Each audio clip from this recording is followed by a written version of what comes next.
Really impressive espresso extractions with boatloads of crema? Well, stay tuned because I'm going to take you for a close-up look at just what you can do using one of our favorite and most popular machine and grinder packages. Hey espresso lovers, Mark here from WholeLatteLove.com. So I'm going to take you for a close-up look at those extractions in a minute. And I'll be doing two, one with a pressurized basket and one with a non-pressurized basket. But first, some details on the equipment and coffee I'll be using. The Gaja Classic has been around for a long time. In my opinion, it's the best value and most capable of any entry-level espresso machine. And it's a machine that can grow with you.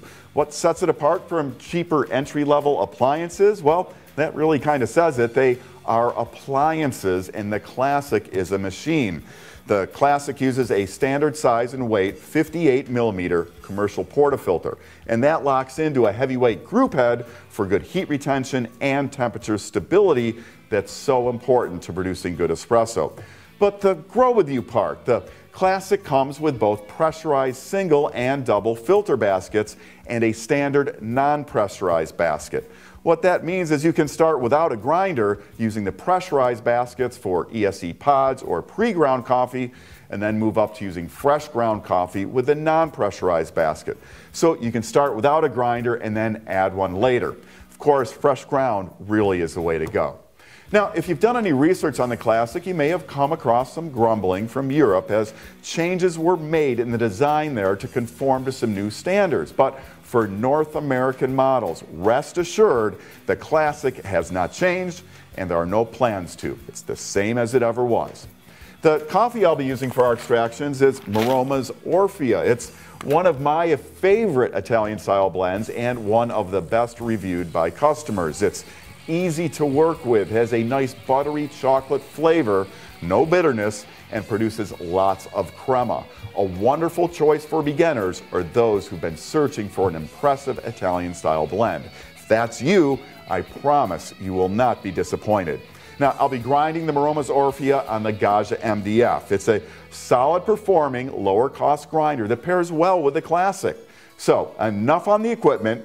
Let's get to those extractions and comparing shots from non-pressurized and pressurized baskets. Okay, so I've just finished grinding up enough coffee for both our shots. We're going to do the non-pressurized one first. Now I've got my portafilter heating in the group head. That's where you want it to be when it's empty, so it's nice and warm. I do have a spare up here. The machine only comes with one. It does come with 3 baskets, but just one portafilter. So our pressurized basket is staying up here to stay nice and warm. It's been on and off the machine. So I'm just going to dose out of the MDF here. And what I'm going to do is just fill the portafilter for this. Yeah, there we go. And I know from experience that if I fill this and level it, my dose is going to be about 17.5 grams. So there we are leveled. Now with the non-pressurized basket, your tamp is important. So I'm going to get it as even as I possibly can. I'm using an Espresso calibrated tamper. I'll give it a little polish. Or push down, another polish. There we go. With the Classic, what I like to do before I brew is just let a little bit of hot water out, just like that. Doesn't take much, just any overheated stuff out of there. So we'll put our portafilter in place, lock it in, put our nice Rattleware shot glass under there. And I am going to time the shot here. And we're looking for, in that 20 to 30 second range. So I've got the Hario scale here that has a built-in timer. So we'll start that and start our shot. Make sure everything's lined up here. And boy, as you see that come out, it's just, oozing with crema. We're at about 14 seconds right now. Now, with that much crema, it's really hard to, say we're going to do a measurement here. I'm at 20 seconds. Because how much is coffee, how much is crema? Because it's nearly all crema. So I'm just going to stop it here at 25. And we're going to put this one aside, but I mean, that is incredibly cremaful. So the Classic here again in North America, it still has the 3-way solenoid, so you get dry pucks here. So I'm going to knock that out. Comes out nice and clean. And we're going to go to our pressurized basket. And we'll dose that up. I'm going to do the same thing here where we just fill it all the way and then level it off. And that's good. And again, probably about 17.5 grams there. What I almost always get. And I did weigh it earlier.